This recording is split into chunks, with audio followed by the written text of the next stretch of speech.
verse 28 says, "And one of the scribes came, and having heard them reason together, and perceiving that he had answered them well, asked him, which is the first commandment of all?" I love this question because how many times even today, there's nothing new under the sun, right? That's what Solomon said in Proverbs. And how many times have you heard people say, "What's the greatest?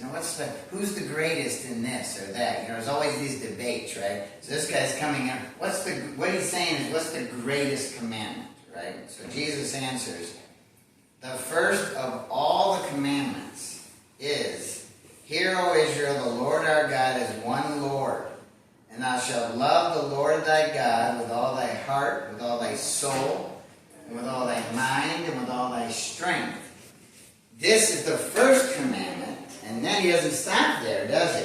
He says, "And the second is like, namely this," and I love this verse, "thou shalt love thy neighbor as thyself." Right? "There is none other commandment greater than these." That's pretty powerful. This is the Lord saying it, right? Yes. There is none other commandment greater than this. It sounds pretty important, don't you think? Loving others. So, what I want to do tonight, I'm not going to go long, but I think this is a very important topic, is my favorite book in the Bible. Everybody has theirs. Mine is 1 John. And 1 John is full of the word love. Okay? So we're going to start with 1 John chapter 2 and verse 10. We're going to go through a number of verses in a row that aren't too far apart from each other in 1 John. I don't know where. So 1 John 2:10. "He that loveth his brother abideth in the light, and there is none occasion of stumbling in him." Skip down to 1 John. 1 John, yep. Chapter 3. I'll give you a second to get there. I'm in Exodus. Genesis 42. So this whole book is basically, I call it the love book for me, because God is telling us this is what life's about. Love me, love others, right? Get out there and show others my love. I'm not seeing it in here. I can't find it. Let's see, it's near the back. It's near Revelation. So it's like, I think it's, you have Revelation, then you have 3 John, 2 John, 1 John.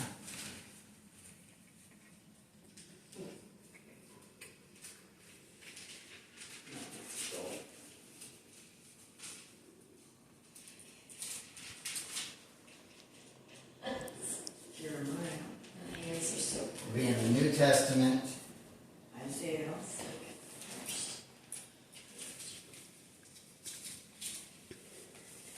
don't know what that. You have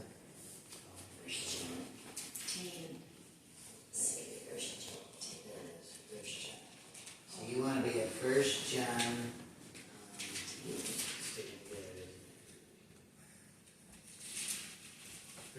So we're at 1 John 3, verse 11. So we started with 1 John 2. We'll repeat that. "He that loveth his brother abideth in the light, and there is none occasion of stumbling in him." Skip to 1 John 3, verse 11. We're going to read a succession of verses here related to love. "For this is the message," 1 John 3:11.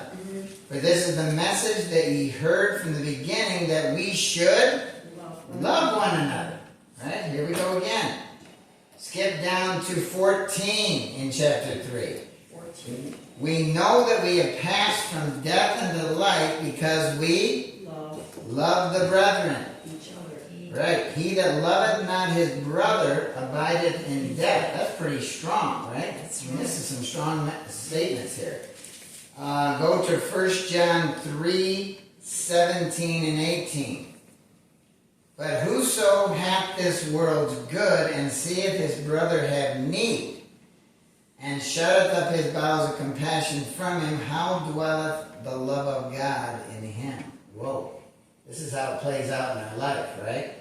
Are we helping? Are we helping others? Are we seeking to help others? If we're not, according to this, how dwelleth the love of God in us?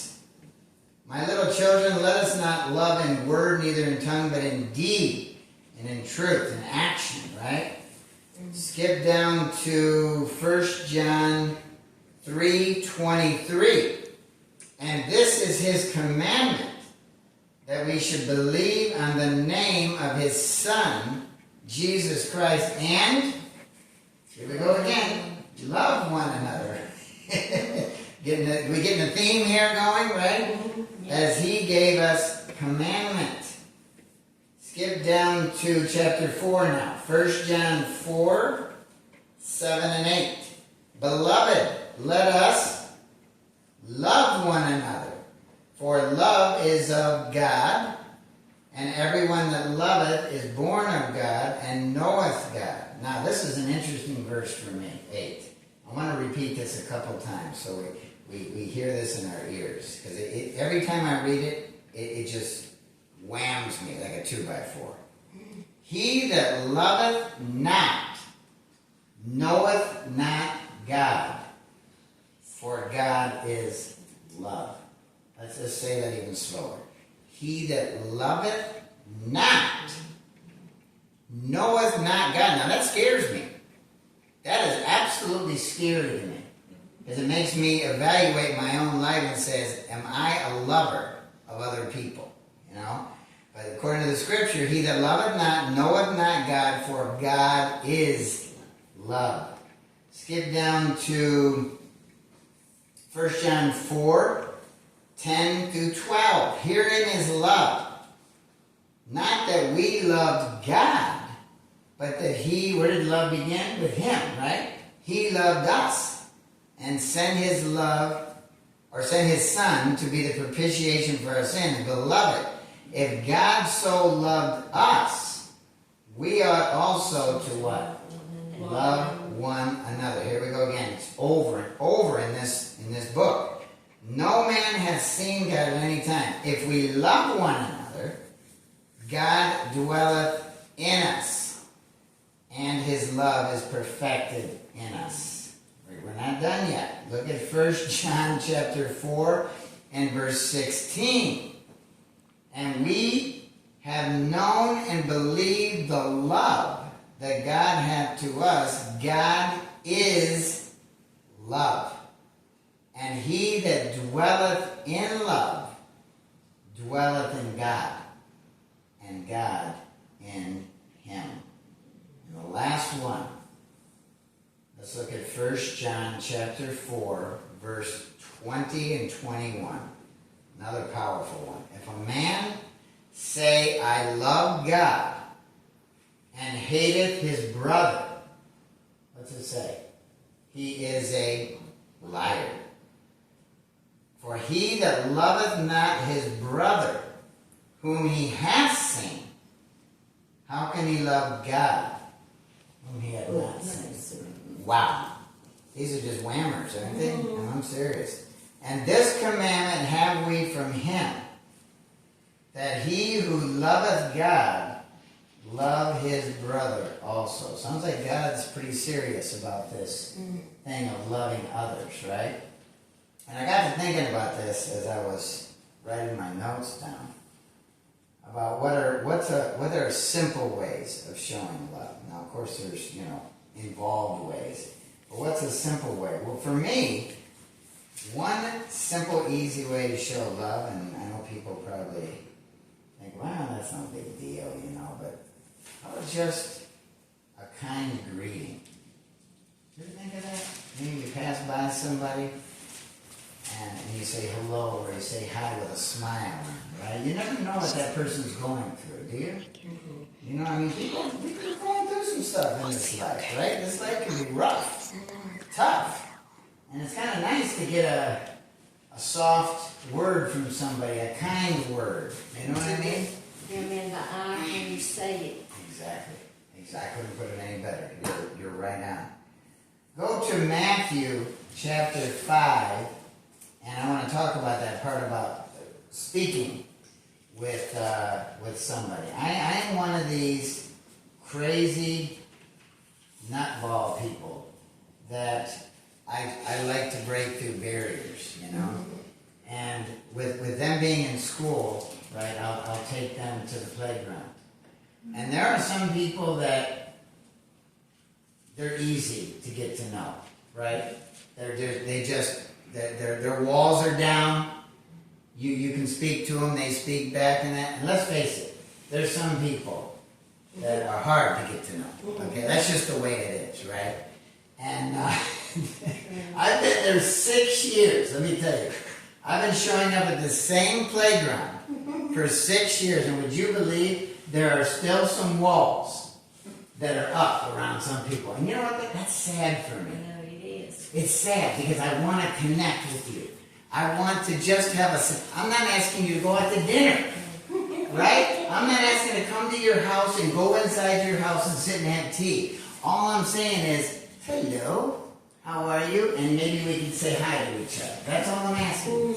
But don't get me going on that. I'm crazy with this. Let's look at Matthew chapter 5. I told you it'd be fun tonight. 40, yeah. Matthew chapter 5, 46 and 47. I love these verses there. Jesus is talking. For if ye love them which love you, what reward have ye? Do not even the publicans, right, the tax collectors, which were hated, right? Those folks were just absolutely hated. Don't they do that? Right? So if you just love the people that love you, well then, you know, it's kind of expected, right? 47. And if you salute your brethren, I always think of that as like a greeting, you know what I mean? Like we're talking about, trying to greet somebody. Some people, I can be 2 feet away from some people, meet their eyeballs, say hello, say hi, and guess what? Nothing. They just pass right by you. It's like that every day. It's very sad. It's very, very sad to me. I've never gotten it, I never will get it. Until I get to heaven, I'll never understand that. But that's another topic for another day. If you salute your brethren only, what do ye more than others? Do not even the publicans so? 48. Be ye therefore perfect, even as your Father which is in heaven is perfect. I take that to mean God calls us to a higher plane of living than what folks like this. So what do I try to do?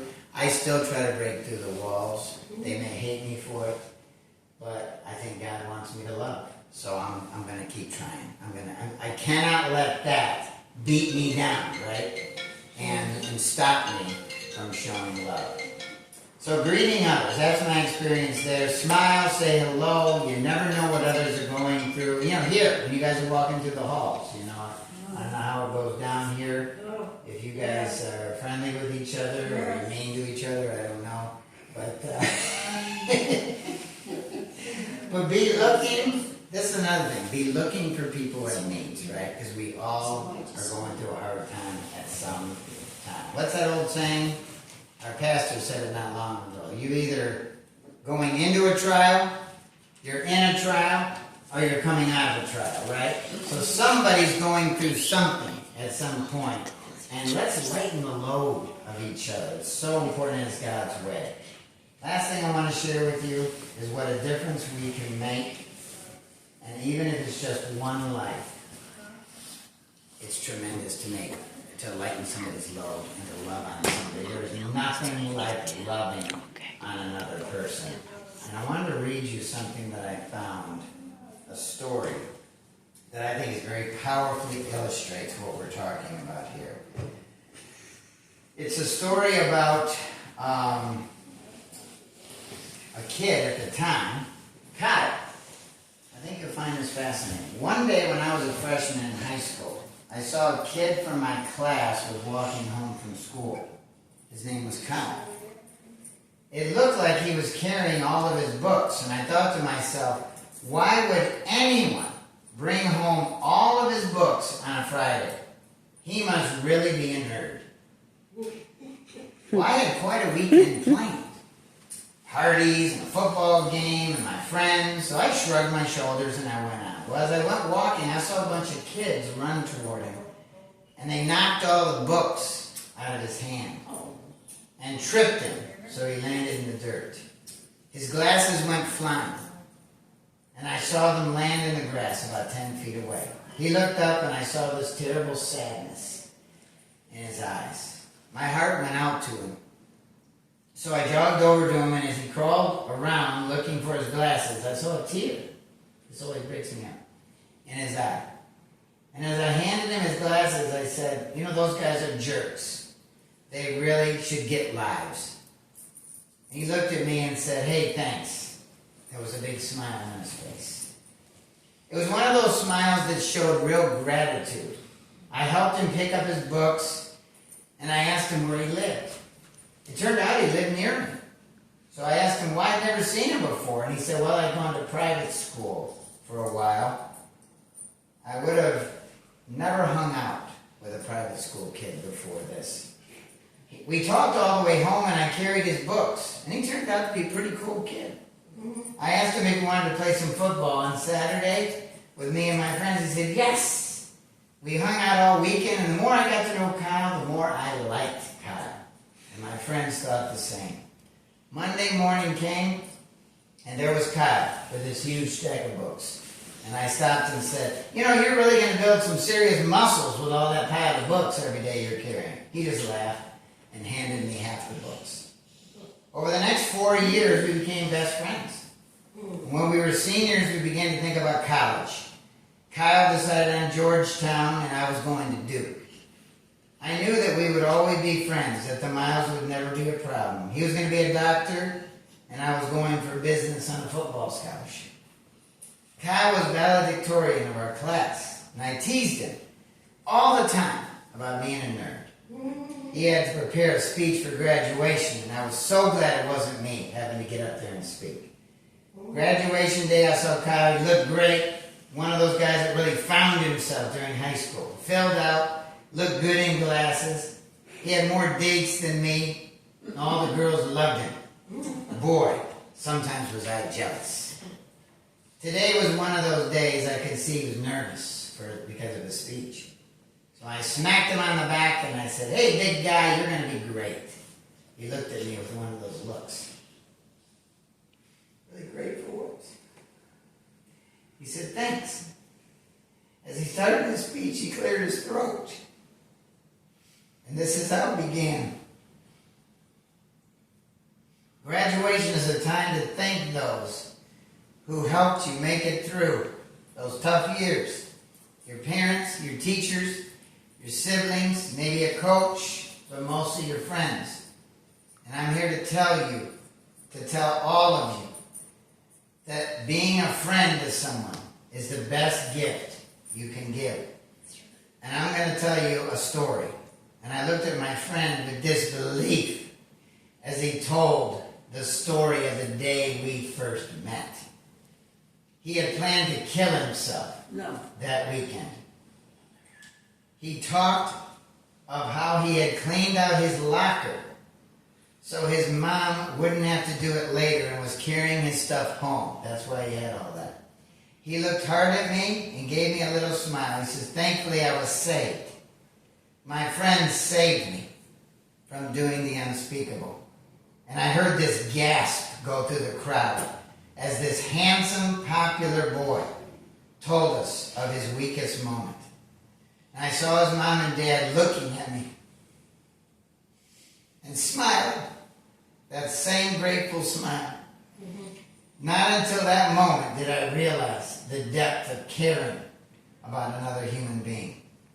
Never underestimate the power of your actions. With one small gesture, you can change a person's life for better or for worse. And when I read this, this is what I thought of. I wrote this below in my writing now. As followers of Jesus, we should be the ones on the lookout for those who need a touch, who need love, who need Jesus. God works through his people. He works through us to make an impact. We need to hear a lot of more stories on that same line every day. Anybody that we meet, that you see that's sad, and you never know what they're going through or anything. You're right, my friend. I'm going to tell you a little story. I came to the assisted living here, and when I first came, the residents that were here were at the dining room table, and I thought it was strange that nobody at the table was speaking to each other. It was just as silent as it could be. And when I spoke, nobody spoke. And I said, well, later as I got to think about it and everything, I made up my mind that I was going to get them talking. So what I did is when I woke up and I said my prayer and thanking God, forgive me another day of life. And I said, somehow or another, I'm going to figure out for them to speak to me and just speak to each other. So what I did, I came around the corner and I had a smile on my face, I remember that. And I said, hello everyone, just like that. Yeah. And next thing they looked up and they smiled, and then it started. And it's been like that from here on out. And I couldn't understand why nobody spoke. Nobody spoke to each other. They were quiet as a mouse is not really quiet, but they run around a little bit, but that day. And it's been like that ever since. And now, and I always come around the corner every morning for breakfast, and I'd speak and say, hello, how are you? And then first thing you know, I introduce myself. Next thing you know, well, I've got a lot of friends that are friends with me. And that just tickled me. And so my prayer was answered. That makes me smile so much. You know what you did? You broke through walls there. That's what you did. And it's just, a smile, looking in the eye. It doesn't cost a thing. And just speaking and saying hello and smile, that opens up a big world for individuals that don't really get a thank you or a hug or a kiss, but when you look at them straight in the eye and you say hello, and I'd say have a good day or be careful on the road or whatever. But it's worked so far, and so I hope it continues whenever we leave this. I know this is their last stage of life, but I want to try to live it the best I know how. Yes, absolutely. And one of these days, who knows how many that we have opened up the gates when they have started talking. They have started talking. How many few people can open up all those gates, and you'd be surprised just how people are thankful that they came into your life. And it was just a simple thing. It didn't cost any money. Yep. It didn't cost anything, but that smile. That's right. And you look at them straight in the eye and smile, and you get a whole new picture of that individual. When you did that, I believe you did what God wanted you to do. That's His way. My dad would always say, do unto others as you would have them to do unto you. But sometimes it's not received from those other people. But eventually somebody is going to start widening the road, going down the road, and then they're going to open up big and huge. And you never know what one little word or hello or tell your name, how much that can open up to a person. You are so right. I love that. Thank you for telling us that. That's beautiful. That's